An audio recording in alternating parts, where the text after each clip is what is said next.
Now, South African influencers have been caught working with the Russian syndicate to try to traffic girls between the age of 18 to 22 to go to Russia and work in a factory to produce bombs and drones that are being used in the war against Ukraine.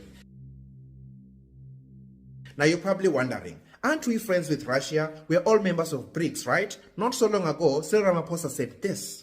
So we continue to see Russia as a valued ally, as a valued friend, who supported us right from the beginning. So the question remains, is Russia our friend or not? And the answer is, there are no friends in international relations. There's only common interest. So South Africa and many African countries, together with China, India, and Russia, have been having common interests. But that doesn't mean that they always have your best interest at heart. There is no such thing. And the second question is, did the Russian leadership know about it? The answer is yes. There's nothing that happens in Russia without the leadership knowing. The KGB is on top of everything that is happening inside the country. And the country is at war. So everyone who enters the country is entering with the full knowledge of those who are in power. So what I realized is that many of these influencers were chosen for a specific reason.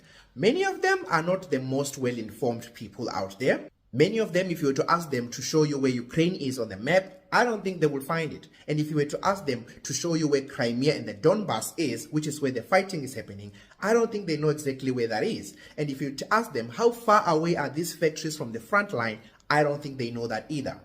And you need to understand that if you're working in a factory that is manufacturing weapons that are used in a war, you are a legitimate target for the Ukrainians. And Ukraine has been bombing these factories left, right, and center. Here they are. An enormous explosion was filmed at an ammunition depot in Russia. Бомба же у него там на самолете. Еще взрыв.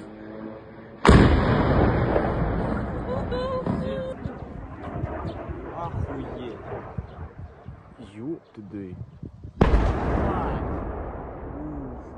So the danger for those people wasn't just being trafficked. It was also because they are now in the front line. They are a legitimate target for the Ukrainian government.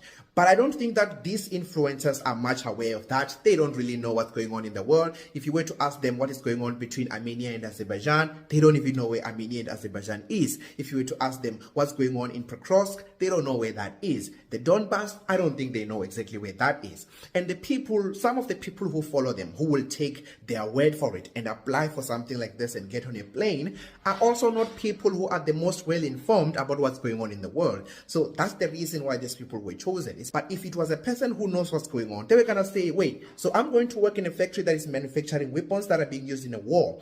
I know